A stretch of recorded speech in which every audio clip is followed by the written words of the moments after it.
mirë, jemi rikthyer në studio dhe do flasim për teknologji dhe rrjetet sociale. Ne e dim që në qoftë se jemi të ekspozuar unanimisht nga diçka, janë 3 platforma gjenerale në gjithë botën: WhatsAppi, Instagrami, Facebooku, nganjëherë bën më shumë TikToku në disa vende të botës, jo në Shqipëri, se nuk është legal, dhe do një platformë ngjashme që praktikisht merr shumë kohë nga dita jon. Disa shtete, përfshirë këtu Australinë, së fundmi Francën, kanë vendosur që të ndalojnë një herë për gjithmonë rrjetet sociale për fëmijët në moshën 18 vjeç. Se sa do mundet Franca apo vendet e ngjashme të kësaj fuqie ta realizojnë si nismë 15 vjeç, 16 vjeç është. 16 vjeç. Është tamam ajo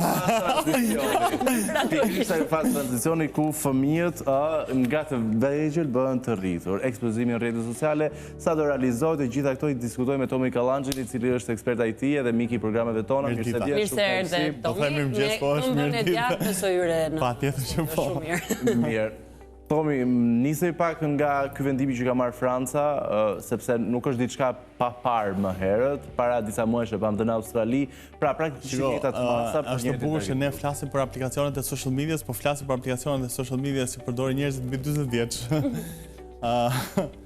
Kur aplikacionet që përdorin Generation Alpha, ata që po vjen këto rregulla për ta, është Robloxi, që është një aplikacionet që është virtual social media, ku çdo njeri, çdo lojtar aty, që 70% e lojtarëve janë nga mosha 8 deri në 15 vjeç.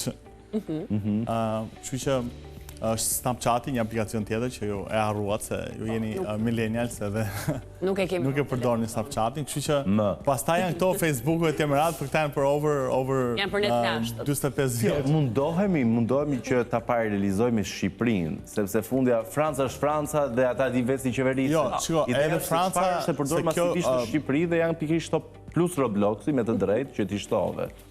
E para njerë është e pamundur që një shtet të kontrollojë moshën e përdoruesve.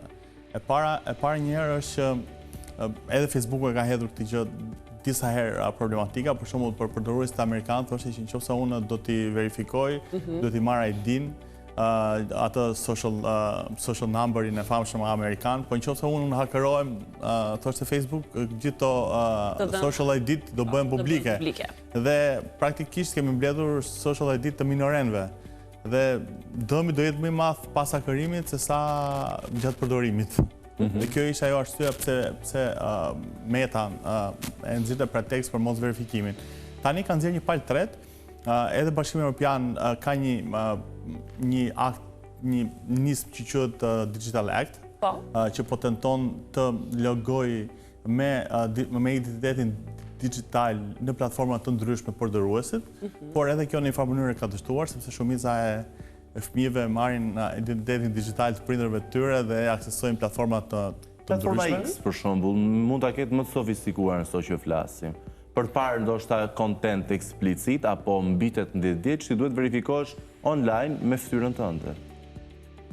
Okej, sot në internet tani unë s'du të tregoj mënyra se si thyet kjo gjëja,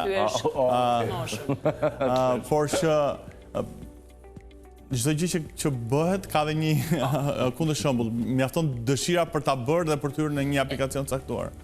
Po marrim një shembull, rrim në Shqipërinë tonë. Unë jam një prind i shqetësuar, kam dëgjuar për Robloxin, për Snapchat, kam dëgjuar për një aplikacione që futen edhe parat në mes. Si fillim prindrit, çfarë do unë ta kontrolloj? Si fillim prindrit, të gjitha aplikacionet që përmendët, si puna Robloxit. Për shembull, Robloxi që nga muaji dhjetor ka bllokuar mesazhet për përdoruesit në 13 vjeç. Që ata nuk mund të çojnë mesazhe text messaging brenda platformës me njëri tjetrin. Për të komunikuar me njëri tjetrin. Kurse për platformat si puna e Metës, kurse Meta, Facebook, Instagram, WhatsApp, ka brenda një parental control, ku prindrit shtojnë fëmijën e tyre dhe i monitorojnë sa orë qëndron. Tani do thosh, po nëse prindrit nuk e din këtë gjë. Prindrit i kanë fëmijët përpara syve për të parë sa kohë. Jo, nuk din ta bëjnë këtë gjë. Nuk din të bëjnë këtë kontrollin që po. Ka masë do bësh të pyetje pastaj. Çështja është se do duhet ta mësojmë se ne nuk mund të presim që të vijë qeveri, raste konkret, për shembull ky është Kjo është e Metës, për shembull, mund t'i bëj restrikt e medës, ky është rasti konkret e Instagramit, mund t'i menaxhoj komentet, mund t'i fshi komentet nëse dikush i shkruan komente ofensive, prindrit domethënë. Mund të vendosi prindri nëse akaunti i fëmijës do jetë privat ose publik. Dhe jo fëmija të vendosi se si do jetë llogariteti. Monitoron kohën, për shembull ky është një screenshot se sa orë ka harxuar fëmija gjatë javës ose gjatë secilës ditë dhe mund t'i vendosi edhe sa minuta duhet të ri në ditë në Instagram. Mesazhet nuk mund të shohin për çështje privacy, por mund të monitoroj keyword-e, mund të monitoroj kë ka shtuar followers së fundmi, kush e ka bërë follow së fundmi. Prindrit e shikojnë, siç e shikon në fund fare, poshtë është followers and following. Prindrit e shikojnë cilin ka bërë follow dhe cili po e ndjek fëmijën, ndjek në social media. Dhe mund të monitoroj për shembull kur dikush e komenton me fjalë, bllokon fjalët që fëmia nuk mund t'i përdori për të ofenduar dikë tjetër. Kontrollon dhe se çfarë komenton fëmia dhe çfarë i komenton. Nëpërmjet disa fjalëve kyçe. Por këtë platformë siç e ka Meta, e ka edhe TikToku, e kanë edhe gjithë platformat e tjera edhe YouTube-i. Për shembull TikToku ka një te settings ka një opcion shumë interesant që t'i shfaqet fëmijës vetëm video për STEM. STEM është Science, Technology and Mathematics. Themi thjesht për publikun? Domethënë që fëmijës t'i dalin vetëm content për informatikën, për kodimin, për teknologjinë, për shkencat. Praktikisht, kontrollon komentet, fyese që mund të bëjë fëmia, komentet, fyese që nëpërmjet fjalëve kyçe. Nëpërmjet fjalëve kyçe. Kush e ndjek edhe kë ndjek. Eksakt. Pa i parë mesazhet, por duke ruajtur, duke parë fjalë caktuara fyese nëse janë thënë apo jo në mesazhe. Jam me sakt? Edhe i bllokon. Dhe gjithashtu dhe i bllokon këto fjalë. Koha, sa qëndron? Çfarë tjetër gjurmonim? Monitoron edhe kohën sa do të qëndroj. Pra ti zgjedh kohën sa mund të qëndrojë fëmia. Ti thua të hënën do rish 30 minuta, të martën do rish 20 se si e sjell mirë. Një orë tjetër. Mirë, mund ta zvogloj këto më pak. Tomi, meqense prindërit shqiptar ne dim shumë mirë se të angazhuar janë, shumë impenjime, patjetër dhe të jesh në krye të familjes. Gjithë prindërit në botë janë shumë të angazhuar, kështu që. E vërtet, po duket sikur shqiptarët na dhimbsen pak më shumë, meqense jemi pjesë e këtij populli. Angazhimet nga ana tjetër edhe të jesh në krye të familjes është përgjegjësi e madhe. Dëgjojnë në shtëpi për Robloxin, që fëmijët e tyre luajnë Roblox, por nuk e kanë idenë se çfarë fshihet pas këtij aplikacioni. Cilat janë disa ngjarje që kanë ardhur si rrjedhoj e qëndrimit në Roblox? Shiko, në fund fare, gjithë aplikacionet janë mjete komunikimi, do të thëjë, edhe nuk është faj mjetit komunikimit se çfarë ndodh. Në një farë mënyrë edhe prindit duhet jeni një hap përpara fëmijëve, ndonjëherë është anasjellta, por që dinë se çfarë është ky aplikacion, çfarë ndodh brenda këtij aplikacioni, të shtyn kuriozitetin, të hyjnë dhe të verifikojnë artikuj çfarë ndodh në këtë aplikacion, sepse nëse fëmia juaj harxhon 3 deri në 4 orë në ditë në një aplikacion, minimalisht i duhet dish se ç'është ky aplikacion. Çfarë ka ndodhur? Një ngjarje ndoshta fatale që vjen rrjedhimisht nga Robloxi. Ngjarje fatale. Ngjarje në përgjithësi, siç ndodh bullizmi në çdo lloj platforme tjetër, po ndodhi edhe brenda kësaj platformës.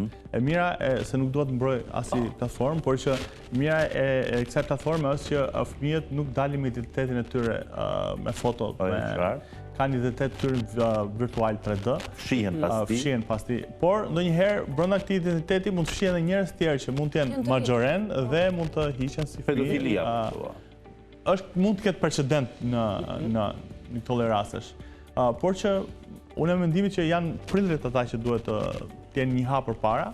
Unë jam fan që prindërit më mirë të blejnë një PC fëmijëve të tyre sesa një celular.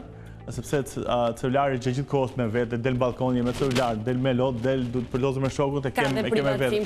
Kurse PC-ja ti e ke në shtëpi, do rris sot një orë, u çuove, dole për jashtë dhe ti nuk e merr asnjëherë me vete. Kanë një dilemë prindërit shqiptar me të drejtë se kur duhet t'u japin telefonin fëmijëve për herë të parë. Sepse shokët e kanë, në shkollë ua kërkojnë, nuk duan që t'jenë as fëmijë të mjanuar, po ndërkohë rreziqet janë po këtu.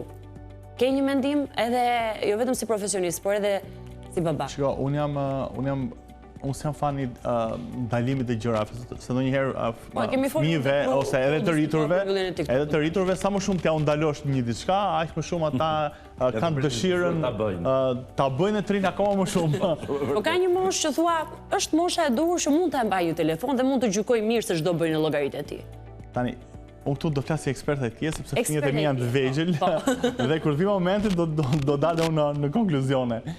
Por që për opinionin tim, fëmijët nuk duhet të kenë një telefon të tyre deri në moshën të paktën 13 vjeç. Deri 13 vjeç nuk duhet të kenë një telefon. Çfarë ndodh? Mund të kenë ndonjë telefon, por jo smartphone. Mund të kenë ndonjë smartwatch që mund të flasi aty me prindrit në telefon ose prindrit që marrin locationin në real time, por që për opinionin tim nuk duhet të kenë smartphone, ta kenë me vete, sepse e para njerë sado që të mundojmë, ata vjen një moshë të caktuar edhe lexojnë edhe u lëmtojnë, se si që janë rregullat ka dhe mënyra se si ti thyesh të rregullat dhe si ti bësh tyre rregullat. Kështu që mbi moshën 13 vjeç. Pastaj ne kemi parë që në Shqipëri me cyberbullyzmin dhe me këto raste kanë rënë pre edhe të rriturit, jo më të fëmijët. Nuk kanë ditur ta menaxhojnë situatën, kanë ndodhur gjëra që ne kemi parë fatale edhe të rriturit, jo më të fëmijët. Kështu që ndonjëherë, prandaj them që duhet ta nisim çik edukimin edhe të rriturit, sepse ndonjëherë e neglizhojnë këtë dijen teknologjike, por janë ata viktimat e para, pastaj fëmijët e tyre. Po mirë, urojmë shumë që rrjetet sociale të na mërziten, të na velen, sa më shpejt jetë e mundur që ne t'i rikthehemi dhe një aktivitetit fizik natyrës, të shpenzojmë kohë me rrjetin shoqëror, familjarët, dhe mbi gjitha të bëjmë kujtime, sepse fotot të ngelen, ne shuhemi një ditë, dhe asgjë nuk marrim me vete.